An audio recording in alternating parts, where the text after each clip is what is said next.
Okay, good afternoon, everyone. This is Friday, May 9th, also known as Victory Day, widely celebrated around the world and especially in Russia. And I'd like to start by just acknowledging the sacrifice of our brave heroes in Russia, or the Soviet Union at the time, as well as all of the allied powers that sacrificed to get us to where we are today. 27 million people died in Russia alone. 1.1 million people died in Stalingrad alone. Now, V Day, Victory Day, and VE Day are something we are going to talk more about during this program. And of course, if you are new here, as there will be more people coming in here. And for those of you who are just tuning in, we read Edgar Poe every Friday. Now, why do we read Edgar Poe every Friday? Well, on top of understanding the psychology of why people do what they do, Edgar Poe was a patriot of this country, and something that is apt for tonight, which we will get into a little bit later. I wanted to share something with you, and something I think that kind of drives home just a little bit of the point about why we read Poe. First of all, some people may have seen this recently. Democratic Senator John Fetterman of Pennsylvania was meeting last week with representatives from a teacher union in his home state when things quickly devolved. Before long, Fetterman began repeating himself, shouting and questioning why, quote, everybody is mad at me. Why does everyone hate me? What did I ever do? And slamming his hands on a desk, according to one person who was briefed on what occurred. As the meeting deteriorated, a staff member moved to end it and ushered the visitors into the hallway, where she broke down crying. The staffer was comforted by teachers who were themselves rattled by Fetterman's behavior, according to a second person who was briefed separately on the meeting. Now, why do I bring that up right now in relation to Poe and in relation to what we're about to talk about? Well, because for one, what we saw there with Fetterman and Senator Fetterman, I mean, of course, there's stuff going on around him. There's been pieces written about him, his deteriorating mental health, the fact that he is not a genocide apologist, but a genocide enthusiast. He is one of the main hardline people who advocate for Israel to continue to receive the funding it does and to continue to go after Hamas. But in reading that, I was reminded by this quote by Edgar Poe. Is something I've often quoted. This is at the beginning of a story called William Wilson. What say of it? What say of conscious grim, that specter in my path? But it's not just about the conscience that haunts Fetterman. It's about the entire country's conscience. We are haunted by the actions, pretending to be an imperialist power, pretending to be an oligarchical power that we overthrew almost 250 years ago. And yet here we are perpetuating the same crimes that we declared independence from. But who told you that we are approaching the 250th birthday of this country? How many of your coworkers are talking about that? How many of the people in your family are talking about that? Why aren't we knowing about this more and more every day? I spoke with somebody who was around for the 200th anniversary of this country, and they told me they could not escape it from the year before to the year after, that it was the biggest deal. Everything was centered around making the United States a proud nation of its history, for celebrating the 200th anniversary of the founding of this country. And so what Senator John Fetterman went through there is only representative of the crisis that the entire country is going through, because we are haunted by our conscience, a conscience that says we overthrow oligarchs, we fight against fascism, we don't become the fascists. And today of all days is a great reminder of that. It is Victory Day. And so to start off our presentation and our Poe reading, I'm going to bring in Dennis Speed. So Dennis? Yeah, hi. Good. So we have a lot to do to sort of set up the basis for tonight's reading. We want to start, first of all, with an event which is not the commemoration of a past victory, but of what is hoped to be an important future. So let's go with the first video, Jose.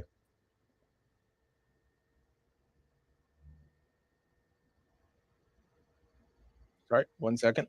I got it. Here we go. Yeah. Okay. Great. Qui sibi nomen imposuit Leonem decimum quartum.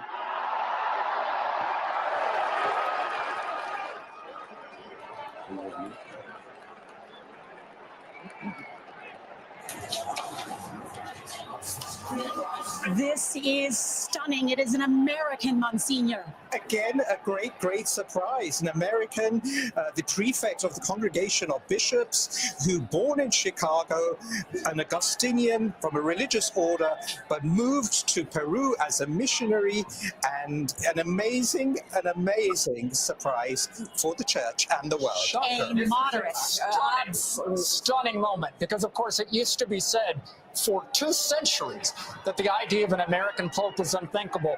And here we have an American successor of Peter. I am absolutely stunned. Never thought an Prevost, American would be pope. a dark horse, would be the first American-born pope.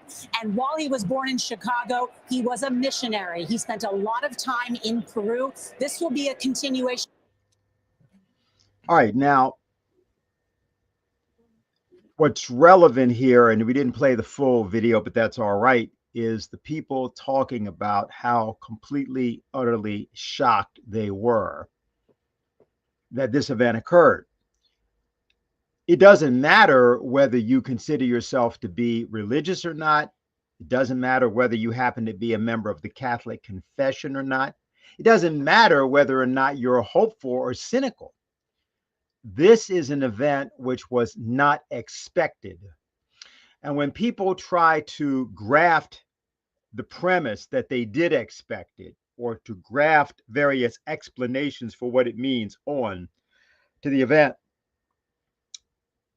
they waste their time, because they refuse to admit that they had no idea that such a thing was about to occur. There are various implications of an event like that, because you have 1.4 billion people associated with the Catholic Church. And although those people don't move in the same direction per se, they are either by name or by practice, and therefore by conviction, associated with an entity which represents a significant portion of the planet. The Catholic Church is, in terms of numbers, is largest in Brazil, followed by the Philippines, followed by Mexico, followed by the United States, and then Congo. The Pope took the name Leo the 14th. We're not going to tonight talk about what the significance of the name is, but he is the successor to Leo the 13th, who was the Pope in the 19th century, in the 1880s and 90s. And we won't, as I say, stop to do that. Today and yesterday, there was the recognition and memorial for the end of the war in Europe, the Second World War. It was already referenced that Russia lost 27 million people in that war. That's 1 out of every 5 to 6 people. To give you an idea what that means, that's as if there were a war, if the Second World War were ending today in America, and America had been fighting that war on its borders and in its territory, that would be like losing 65 million people. It's like you just said 65 million of America's 340 million people had died in the war. And there were 30 heads of state present. Now, just to give you a sense of what those events were, they're a very long time ago. By the way, there were veterans who actually were in the war, who were still at this ceremony in Moscow. Kind of important to note that. Now, what we're going to do is to, in the spirit of our weekly operation here, show you or reference the difference in how the that victory was reported in Great Britain the day that it happened, and how that victory was reported in America the day that happened. So let's go with those two examples. This is the BBC Home Service. Here is the news. The end of the war in Europe was officially announced by Mr. Churchill at 3 o'clock this afternoon in a broadcast from 10 Downing Street. He said, "Yesterday morning at 2:41 a.m. at General Eisenhower's headquarters, the representative of the German High Command and government signed the act of unconditional surrender of all German land, sea and air forces in Europe to the Allied Expeditionary Force and to the Soviet High Command. Today, this agreement will be ratified and confirmed in Berlin, where Air Chief Marshal Tedder and General de Tassigny will sign on behalf of General Eisenhower, and Marshal Zhukov will sign for the Soviet High Command. Hostilities will end officially at 1 minute after midnight tonight, Tuesday the 8th of May. But to save lives, the ceasefire began yesterday to be sounded along all the fronts, and our dear Channel Islands are also to be freed today." The Prime Minister's statement said the Germans were still resisting the Russian troops, but if they continued after today, they would be attacked from all quarters by the Allies. It wasn't surprising that on such long fronts, and with the disorder of the enemy, the commands of the German High Command shouldn't have always been obeyed at once. But that was no reason for withholding the news of the unconditional surrender, nor should it prevent us from celebrating today and tomorrow as Victory in Europe days. Today, perhaps, said Mr. Churchill, we shall think mostly of ourselves.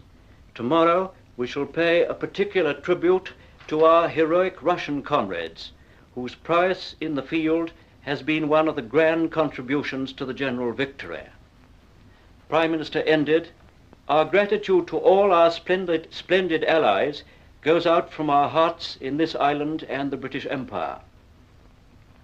We may allow ourselves a brief period of rejoicing, but let us not forget for a moment the toils and efforts that lie ahead. Japan, with all her treachery and greed, remained unsubdued. The injury she had inflicted on Great Britain and the United States and other countries, and her detestable cruelties, call for justice and retribution. We must now devote all our strength and resources to the completion of our task both at home and abroad. Advance, Britannia! Long live the cause of freedom! God save the King!"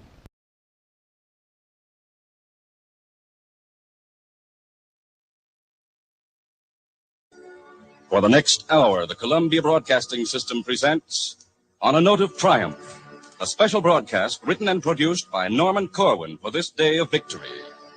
Martin Gable is narrator, and the music is by Bernard Herrmann. Martin Gable in Norman Corwin's On a Note of Triumph.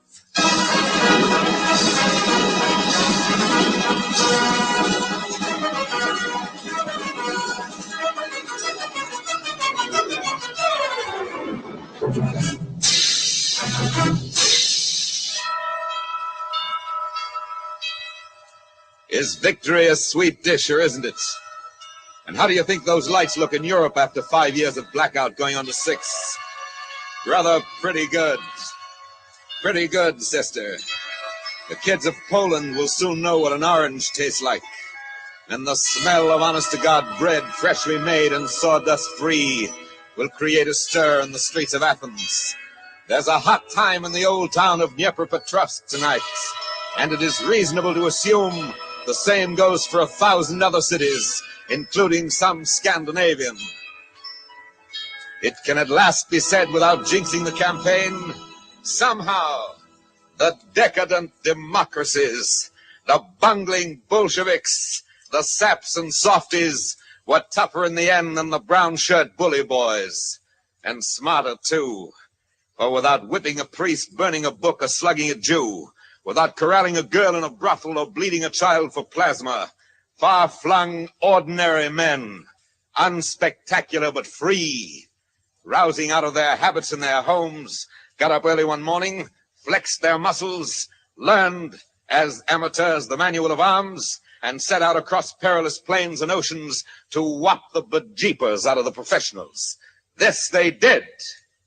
For confirmation, see the last communique bearing the mark of the Allied High Command.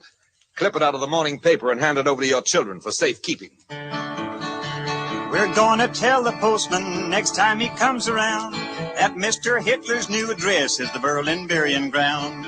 Round and around Hitler's grave, round and around we go. Gonna lay that filler down so he won't get up no more.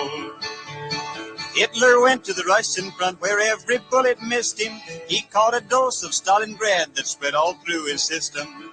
Round and around Hitler's grave, round and around we go. There are many variations on this melody tonight. Many a different tongue and tune saying the same thing. The Serbs would refer to it as and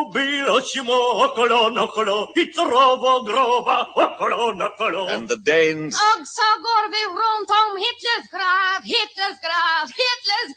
the Greeks have a word for it. Obviously, the occasion calls for a round of cheers and a toast for the very best you have in the house, and it is entirely appropriate to make a joke and laugh at it. But fix your eyes on the horizons. Swing your ears about, size up the day and date. Look in on prayer and thanksgiving, song and laughter.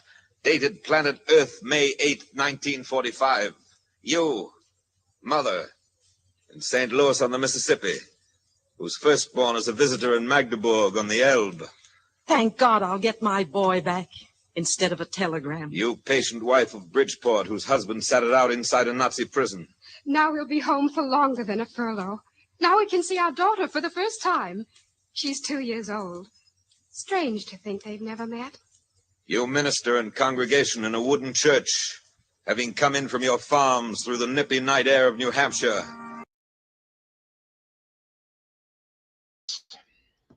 I think you hear the difference, but let's just indicate something which just jumps out. The British broadcasts, and quoting from Churchill, says, "First we will think of ourselves."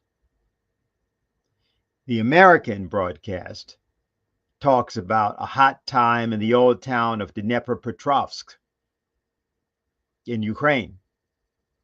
Now, both of them, however, refer to Russia. In the case of the Americans, to Stalingrad, and in the case of the British, to the importance of the Russian contribution, as they put it. So that's what things were like. That's what things sounded like 80 years ago. But today, in Russia, there were many things that were done. Vladimir Putin spoke to the assembled. That's available online. People can take a look at it. But we're going to show a brief 2 minutes of the ceremony. And the reason is that there are two people that you will see if you look closely that we happen to know. One of them is Oliver Stone, filmmaker and a decorated combat veteran of Vietnam. And the other is Ray McGovern, 27-year CIA Veterans Intelligence Professionals for Sanity founder, and somebody that appears regularly in association with our efforts. And in 2 weeks, we'll be speaking at the conference that's sponsored by the Schiller Institute. You only see them in the crowd, but it's just relevant because these were two representatives from America that, despite the fact that the United States did not have an official delegation, made sure that they were there. And you'll also, by the way, see, not unimportantly, Captain and President Ibrahim Traore of Burkina Faso, who has survived 18 assassination attempts since September 22, and has successfully kicked the French out of his nation. So let's take a look at that. And just tell me when we have to take it down the screen, okay? Yeah, fine. Okay.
Some people may not recognize them, but Oliver Stone was the first, then followed by Captain Traore of Burkina Faso, who is rather recognizable.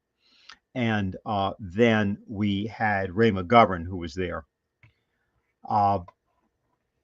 Now, Ray McGovern is an intelligence operative, but he's an intelligent intelligence operative. He, though he may not have thought about it this way consciously, comes out of the tradition of Edgar Poe and the way in which Edgar Poe understood intelligence. He understood the power of poetry and the power of eloquence, but not merely eloquence which is empty, eloquence that is redolent with content, enriched with content. And what we're going to show here is something from about 12 years ago when Ray appeared at the Oxford Union, which is the premier debating society of British academia. There was a much longer presentation that he made, but he's doing something here in the belly of the beast where he's making a very specific point concerning Julian Assange. He's making a very important point concerning censorship. And he's got to do this and get away with it in front of an audience which is severely aristocratic and oligarchical. And shall we say, completely not supportive of this point of view. Well, begging the forgiveness of my Irish grandparents, I'm going to quote Mr. Winston Churchill, who said that the Americans can always be counted on to do the right thing once they've exhausted all the alternatives. Well, that's a little bit too cynical for me.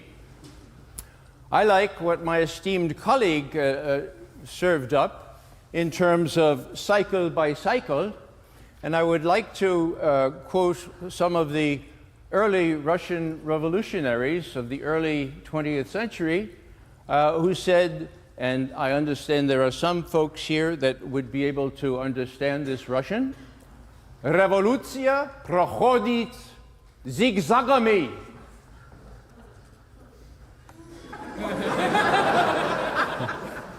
For those of you who don't have Russian, zigzagami is the instrumental plural, meaning the revolution proceeds zigzags, zigzags, from the old Russian word zigzagami, all right?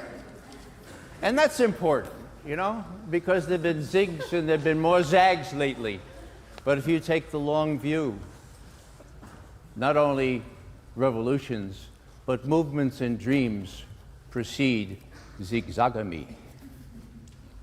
Now, I know that in a personal way because some of you are almost as old as I, and I was born 1 week before Hitler drove his tanks into Poland. And I grew up with a song. And the song was, "There'll be bluebirds over the white cliffs of Dover tomorrow. Just you wait and see." Now, some of you don't even know that song, but it was a really big song in my day, okay? And it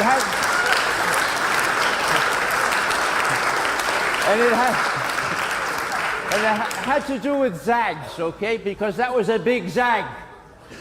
And who had the faith? Who had the faith to think that our common dream, our British and American dream, because they cannot be separated, that it would survive that challenge? Who had that faith? It was a big zag. Now, if you fast forward just a few years, when I'm in my teens and I'm seeing all the movies from World War II, and I'm seeing Gestapo, and then I'm learning German, and I remember verschärfte Vernehmungen. Anyone know German?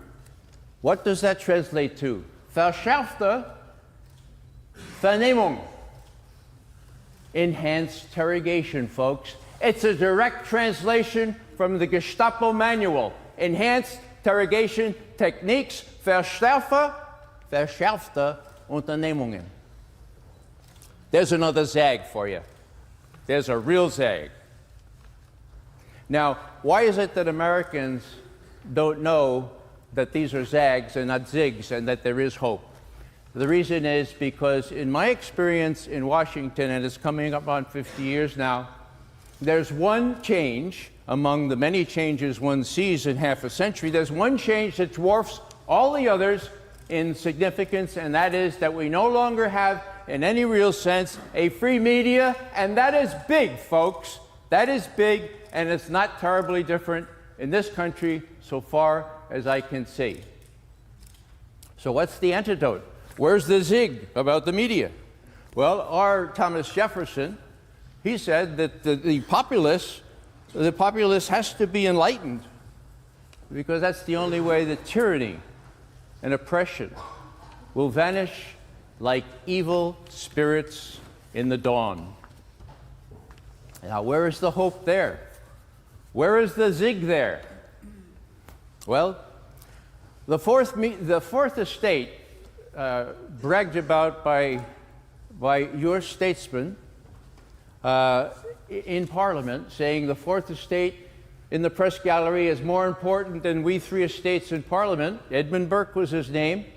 The fourth estate is moribund, if not dead. And when Jefferson was asked if he had a choice between having a free press and a government, what did he say? A free press every time, because we need a free press to keep the government from oppressing other people. Now, what's the hope here? Well, the hope here is that there are mechanisms now that are piercing the clouds and releasing the truth. And I would like to cite one of the greatest pieces of American literature.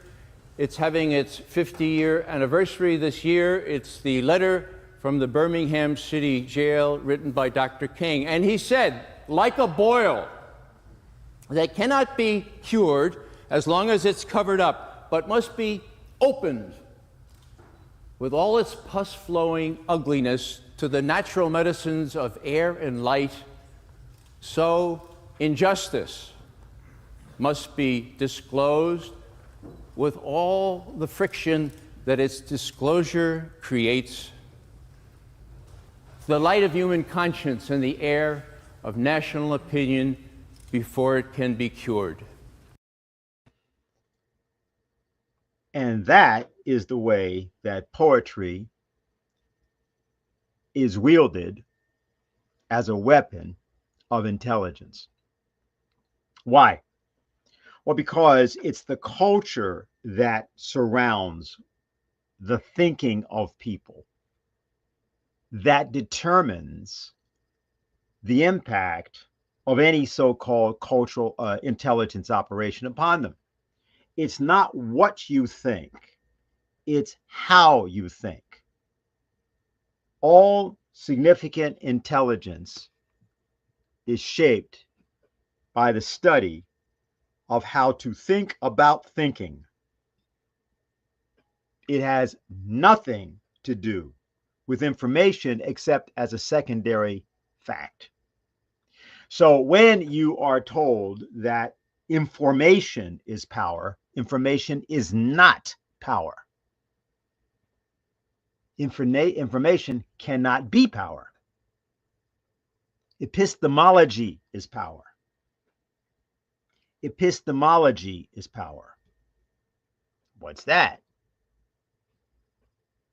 That's your method of inquiry. How do you ask a question? How do you formulate a question? Do you know when a question is a lie?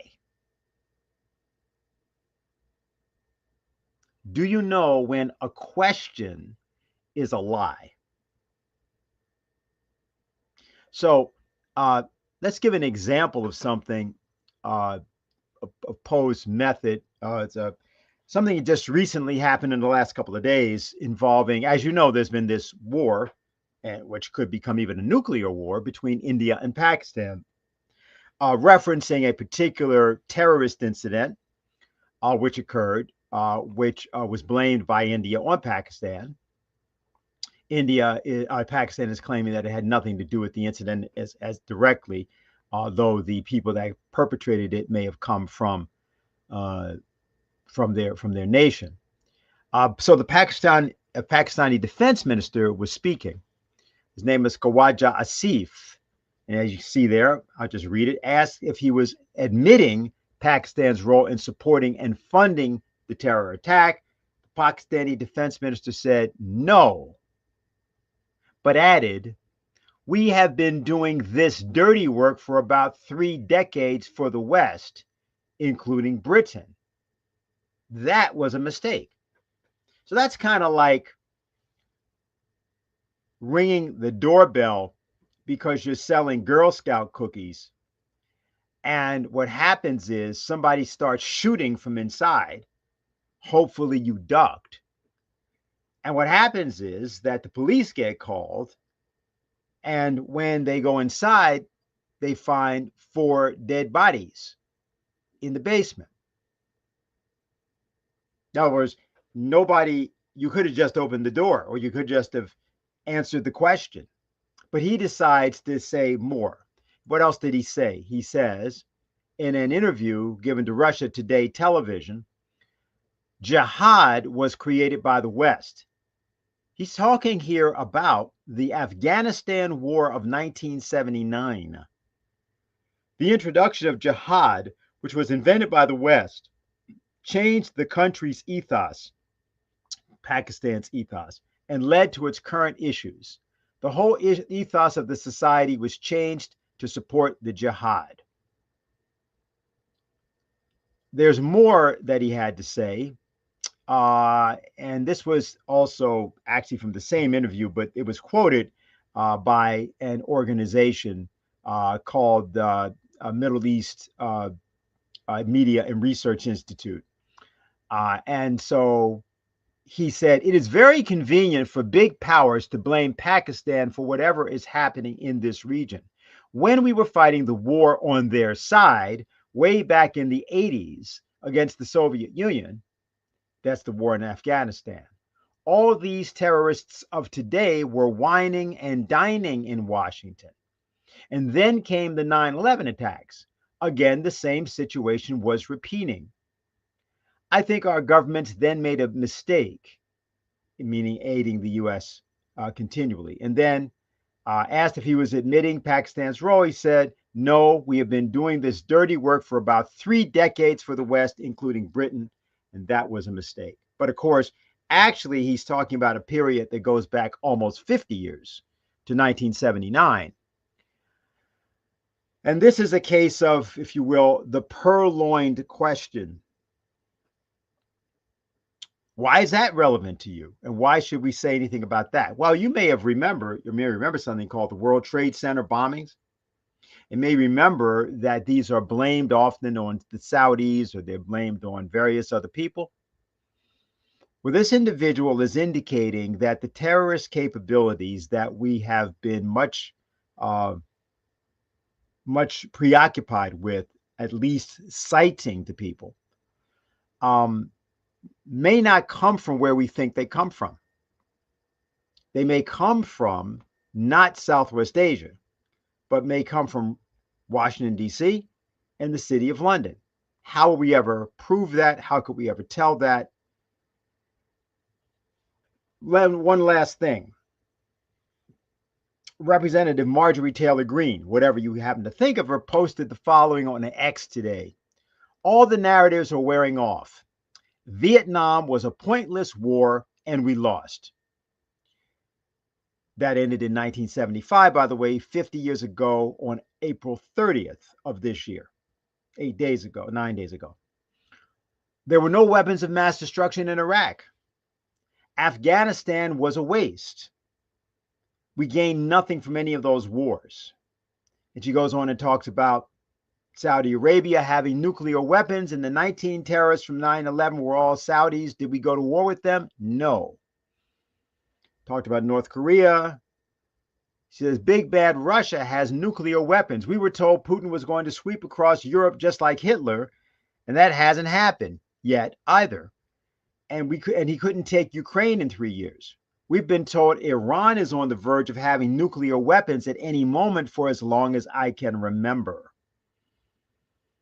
People just don't care anymore because none of these things actually affected our lives unless they were in the military and shipped over to those foreign countries and blown up. But what has directly affected Americans and people that I know is the cartels' constant flow of drugs into every single city in America and cartel crime and murder. I've never seen a Houthi, nor has anyone else I know. But what everyone knows is that for some reason we don't attack the real enemy that kills Americans every single day. No, we have to run off and bomb some country somewhere else in the world because we're told they're the bad guys. Okay, fine. Now, what this is called induction.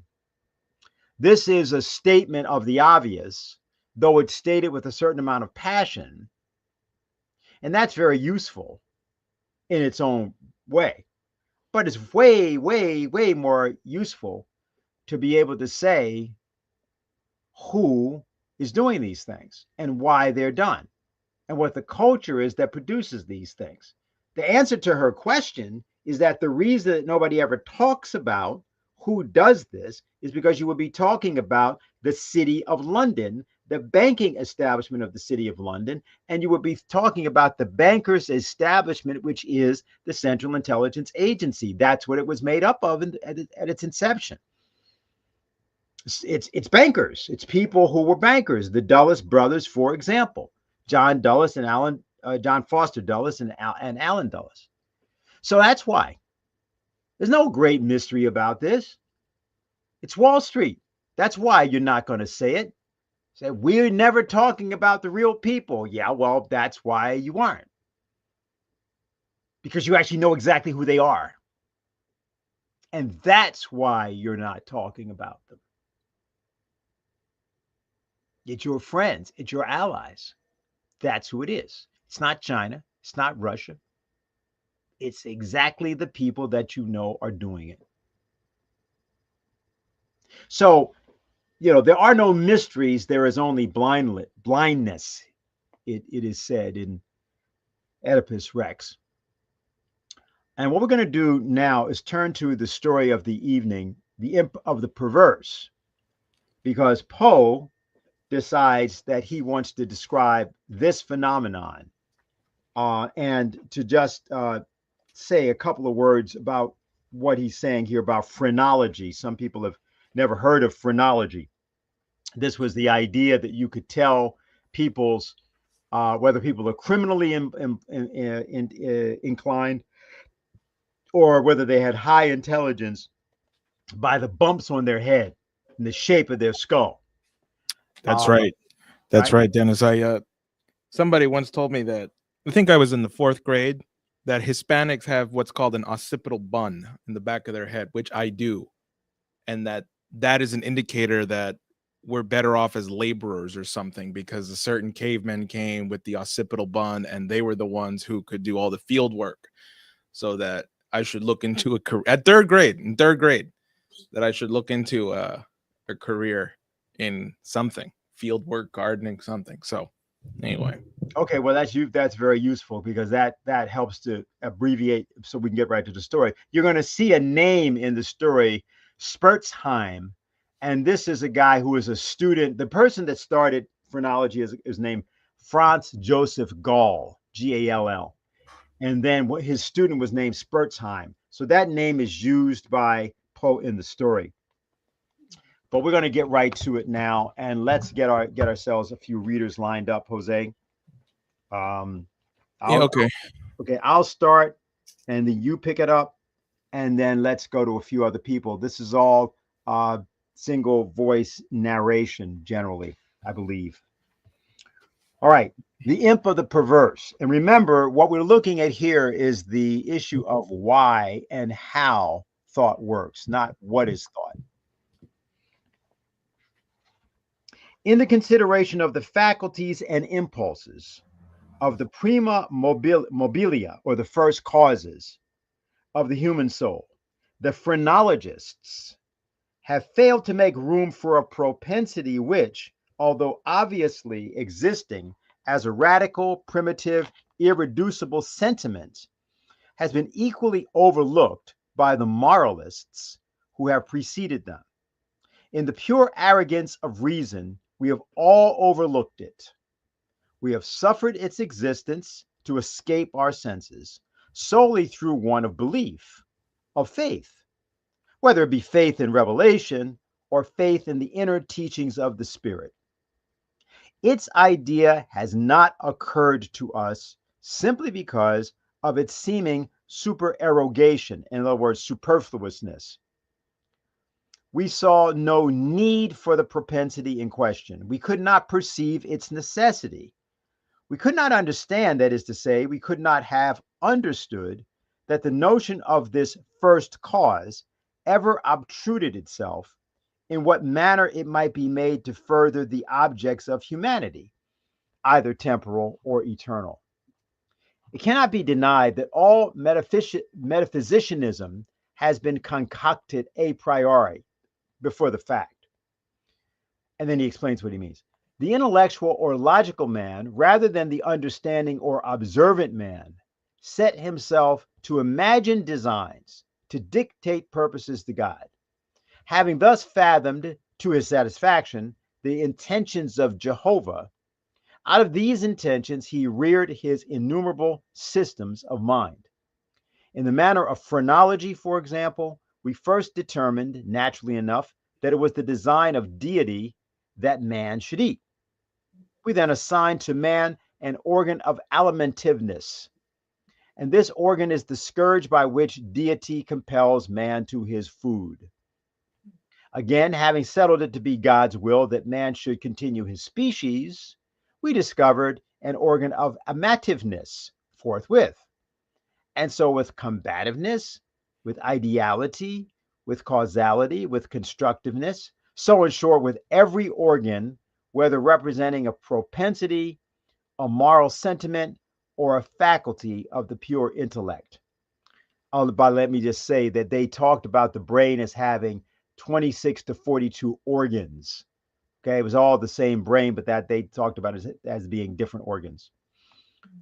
And in these arrangements of the principia, or principles of human action, the Spurzheimites, whether right or wrong in part, or upon the whole, have but followed in principle the footsteps of their predecessors, deducing and establishing everything from the preconceived destiny of man and upon the ground of the objects of his creator.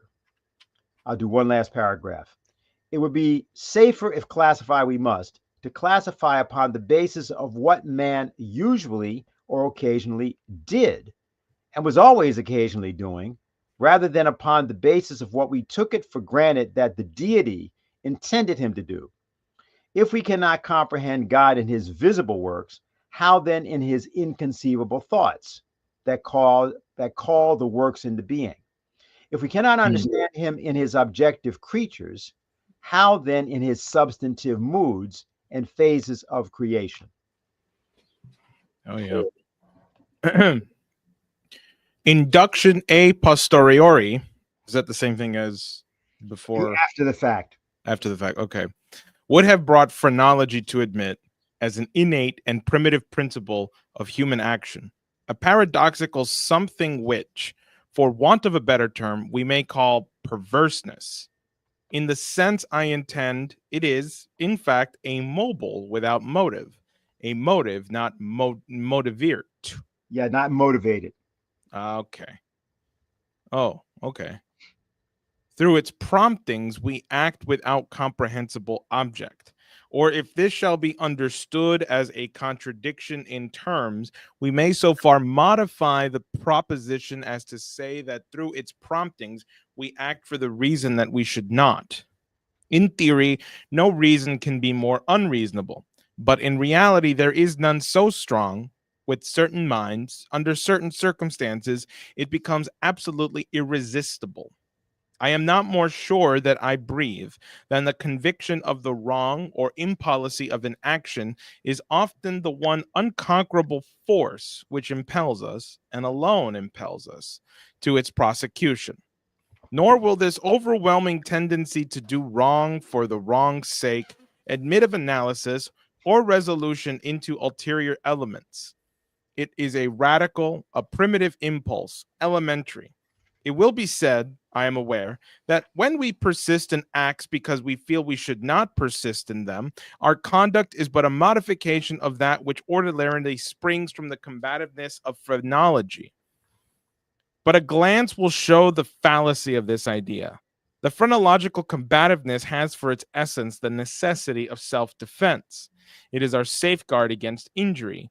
Its principle regards our well-being, and thus the desire to be well, but must be excited simultaneously with any principle which shall be merely a modification of combativeness. But in the case of that something which I term perverseness, the desire to be well is not only not aroused, but a strongly antagonistical sentiment prevails. I'll do one more paragraph and then somebody in the audience will volunteer to read. An appeal to one's own heart is, after all, the best reply to the sophistry just noticed. No one who trustingly consults his own soul will be disposed to deny the entire radicalness of the propensity in question. It is not more incomprehensible than distinct. There lives no man who, at some period, has not been tormented, for example, by an earnest desire to tantalize a listener by circumlocution. Circumlocution, Dennis, is that like talking fancy? That you talk around. So it means like just like circling, right? You never say what it is you're actually talking about. Oh, I like politicians. Okay. The speaker in such case is aware that he displeases. He has every intention to please. He is usually curt, precise, and clear. The most laconic and luminous language is struggling for utterance upon his tongue. It is only with difficulty that he restrains himself from giving it flow. He dreads and deprecates the anger of him who he addresses. Yet a shadow seems to flit across the brain, and suddenly the thought strikes that, by certain involutions and parentheses, anger may be engendered. That single thought is enough. The impulse increases to a wish, the wish to a desire, the desire to an uncontrollable longing, and the longing, in defiance of all consequences, is indulged. All right. You can pull up that chair with you, Lynn. And then you can leave the chair when you're finished. Okay. All right. We are at again. Again, we have a risk before us. Task. I'm sorry. We have a task before us which must be speedily performed. We know that it will be ruinous to make delay. The most important crisis of our life calls, trumpet-tongued for immediate energy and action. We glow. We are consumed with eagerness to commence the work, and our whole souls are on fire with the anticipation of the glorious result. It shall be undertaken today, and yet we put it off until tomorrow. And why? There is no answer except that we feel perverse, employing the word with no comprehension of the principle. Tomorrow arrives, and with it, a more impatient anxiety to do our duty. But with this very increase of anxiety arrives also a nameless, a positively fearful, because unfathomable craving for delay. This craving gathers strength as the moments fly. The last hour for action is at hand. We tremble with the violence of the conflict within us. But the definite with the indefinite, of the substance with the shadow. But if the contests have proceeded thus far, it is the shadow which prevails. We struggle in vain. The clock strikes and is knell of our welfare, but at the same and is the knell of our welfare. But at the same time, it is the chanticleer note to the thing that has so long overawed us. It flies, it disappears. We are free. The old energy returns. We will labor now, alas, but it is too late. And yet again, we stand upon the brink of a precipice. We peer into the abyss. We grow sick and dizzy. Our first impulse is to shrink from the danger, and yet unaccountably we remain. By slow degrees, our sickness and dizziness and horror become merged in a cloud of unnameable feeling. By gradations, and still more imperceptible, this cloud assumes shape, as did the vapor from the bottle out of which arose the genius in the Arabian Nights. But out of this, our cloud, on the precipice's edge, there grows into palpability a shape far more terrible than any genius or any demon of a tale. And yet it is but a thought, although one which chills the very marrow of our bones with the fierceness of the delight of its horror.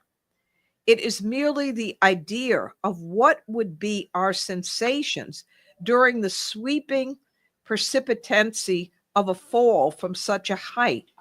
And this fall, this rushing annihilation, for the very reason that it involves that one most ghastly and loathsome of all the most ghastly and loathsome images of death and suffering which have ever presented themselves to our imagination. For this very cause do we now the most impetuously desire it. And because our reason strenuously deters us from the brink, therefore do we the more unhesitatingly approach it. There is no passion in nature so demonic and impatient as the passion of him who, shuddering upon the edge of a precipice, thus meditates a plunge. To indulge, even for a moment, in any attempt at thought is to be inevitably lost. For reflection but urges us to forbear, and therefore it is, I say, we cannot.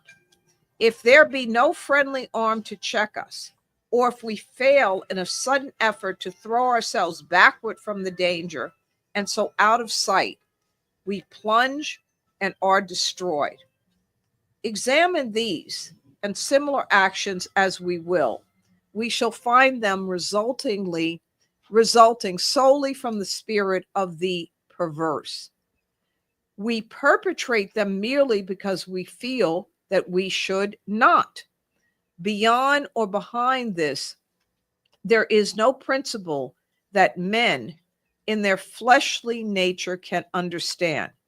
And were it not occasionally known to operate in furtherance of good, we might deem the anomalous feeling of a direct instigation of the arch fiend.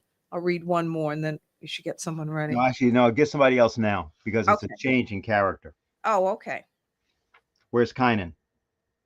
He's coming.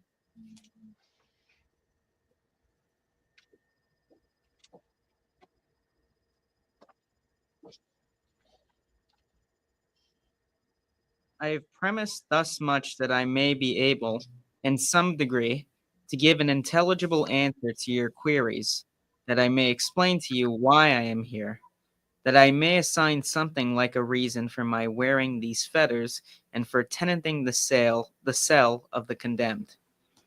Had I not been thus prolix, you might either have misunderstood me altogether, or, with the rabble, you might have fancied me mad. It is impossible that any deed could have been wrought with more thorough deliberation. For weeks, for months, I pondered upon the means of the murder. I rejected 1,000 schemes because their accomplishment involved a chance of detection.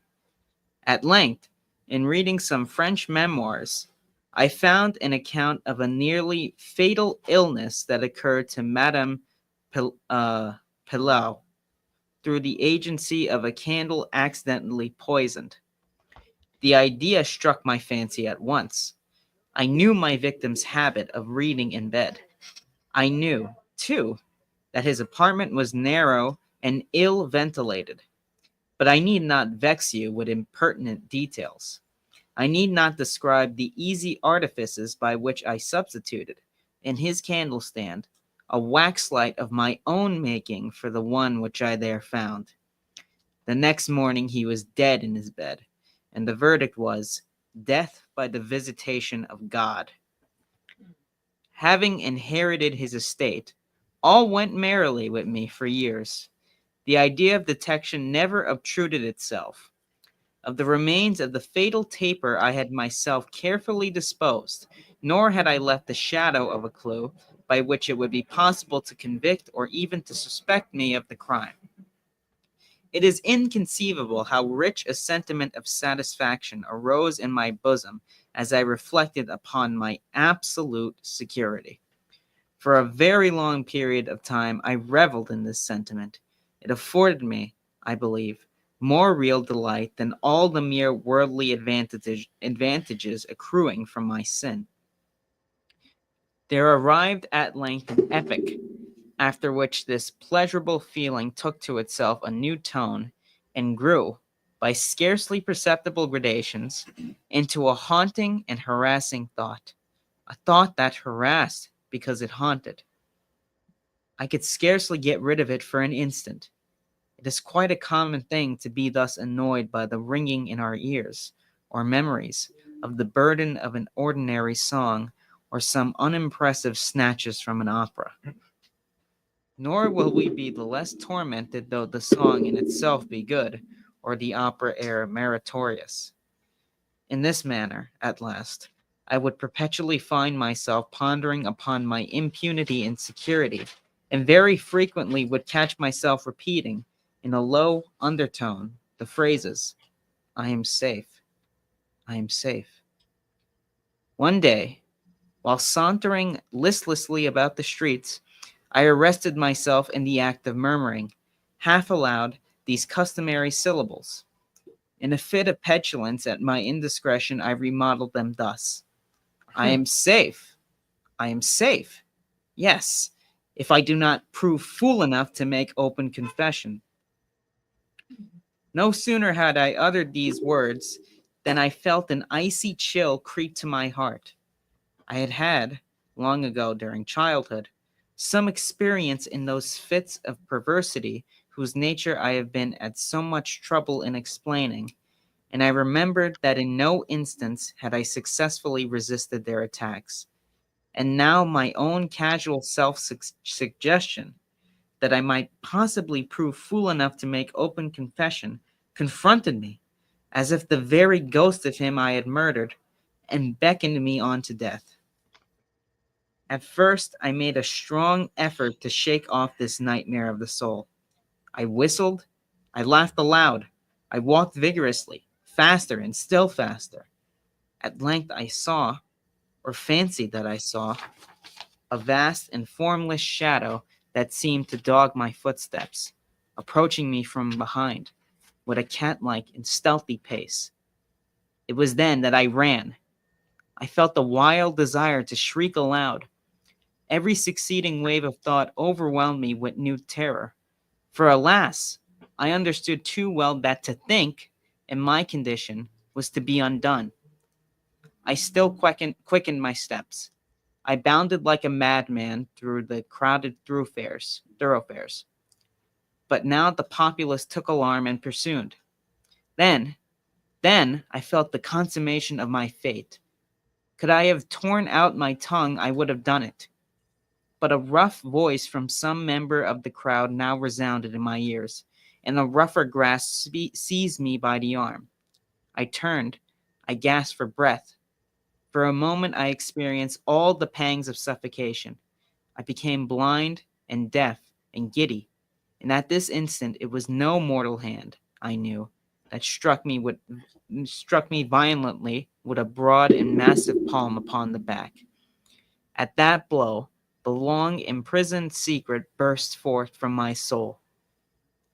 They say that I spoke with distinct enunciation, but with emphasis and passionate hurry, as if in dread of interruption before concluding the brief but pregnant sentences that consigned me to the hangman and to hell. Whoa. That was crazy. Is that all you have? Yeah, what? You have more? Yes. Go. Keep going. So from there, it says, having related all that was necessary for the fullest judicial conviction, I fell prostrate in a swoon. But why shall I say more? Today I wear these chains and I am here. Tomorrow I shall be fetterless, but where?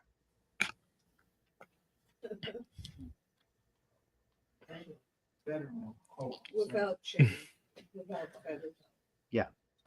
Today I wear these chains and I am here, but tomorrow I shall be without chains, but where? Wow. It's like because the earlier discussion is like I was thinking about to be or not to be, and this whole thing about, where do we go after we die? Mm-hmm. But then it's like he's confessing his murder. I guess that's kind of when you become your most reflective or your most contemplative, right? When you're like trying to, I guess you're trying to think about death when you're awaiting it just in a few days. And I actually thought about there's an HBO documentary called The Jinx, which is famous because they were investigating the death of an heiress who was married to a guy named Robert Durst, and this case had remained unsolved for a while. So they were recording her husband in their apartment where they lived, and he forgot he was wearing the microphone. So they were recording him as he went to the bathroom, and he said to himself, this was evidence that was used in a court. He said to himself, they don't have anything. I just need to keep being calm, stick to the story. I didn't kill her. They don't believe that. I didn't kill her. And that's the evidence they used to finally end this case that had been unsolved for 10 years. Oh. Yeah. Why did Vladimir Zelensky send drones to bomb Moscow as the leaders of 30 nations were arriving? Because the hangman awaits him. Why? Think about it, right? Yeah. Why would you do that?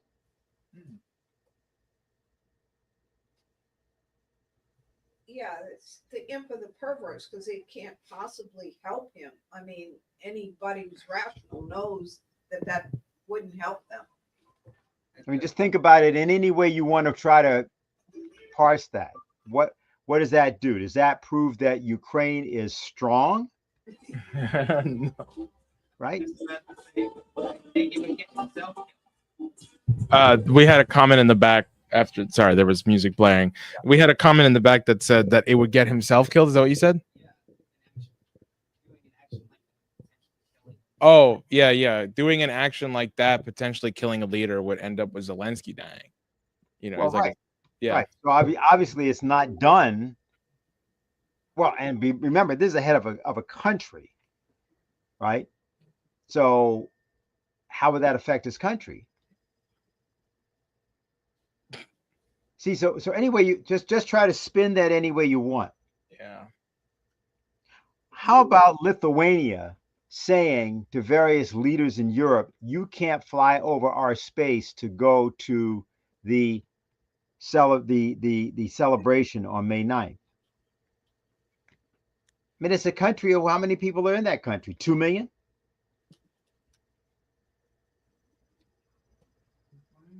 Well, almost 3, 2.8 million. Oh, I guess that explains it. So the reason that this story, and let's go back to the Fetterman business at the beginning, because that's sort of another expression of that. Because the Democratic Party did this with Biden. Yeah, well, that's just the story. I mean, I'll put it back down. But yeah, well, that's okay. Well, I mean, the point is here, the person has dementia. Fetterman has dementia. He's enraged and he has dementia. And it's known. So although there was ostensibly a reason for what happened with Biden, what's the reason with this? Yeah. See, people are looking for explanations which are other than what they wish to consider as the story begins. We want to assume that it can't exist because it has no necessity.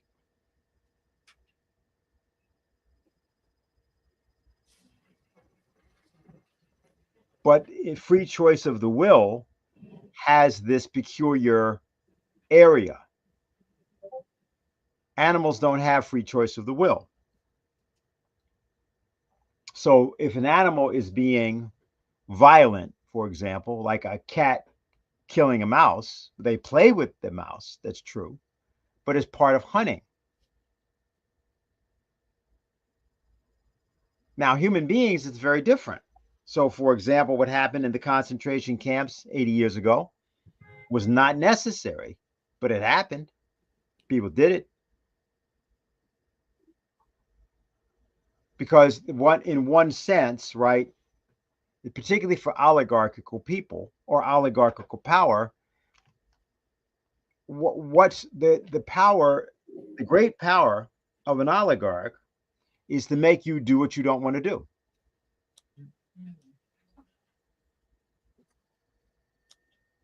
In other words, the notion being that arbitrarily, just because I wish it, I will make you do something. Now, if you turn out to want to do it, oh, well, that's not the same thing. Because I want to demonstrate my power over you to make you do that which you do not wish to do. So that's another example. That's a limited example, but it's a useful one because it's an easier one to think about. It's, for example, in William Tell, the play, Wilhelm Tell. The notion is that you have to, there's a cap that's put up. When the governor, Gessler, right, he wants everybody to worship him, but then he decides, well, actually, I want you to pay deference to me even when I'm not here. So I'm going to put a hat up in the town square. When you go by the hat, you have to bow. So Tell doesn't want to do this. And the governor comes by at that moment when Tell is going by the hat, and he doesn't genuflect. So then the governor says, because he knows that Tell is a great archer, okay, I got a test for you. Shoot an apple off your kid's head. And that's the reason for that in the story.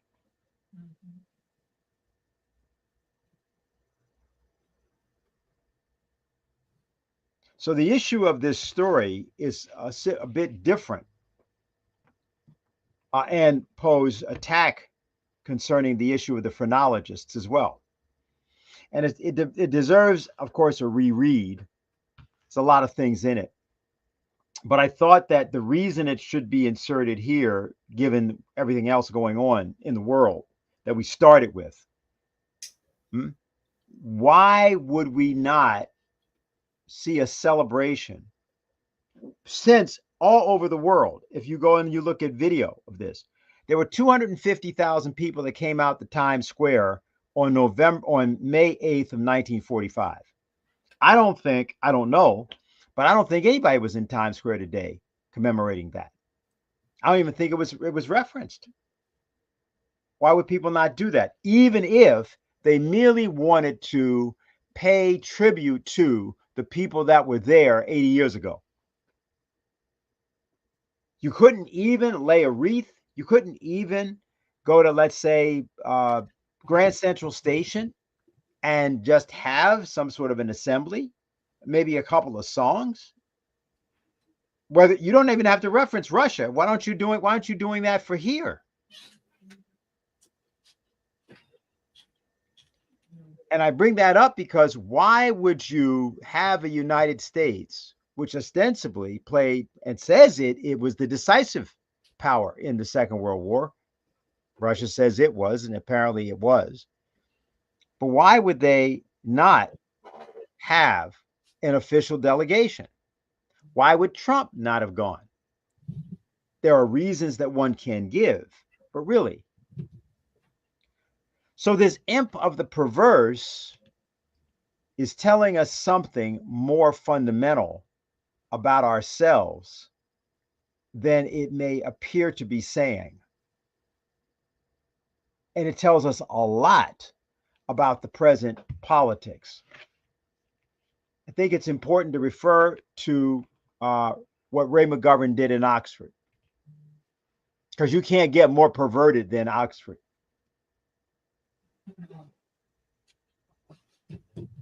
And you see what he did by bringing a form of poetic optimism to that body, although what he's there to talk about is the subject of the suppression of thought in that nation, and with those people allowing that to happen.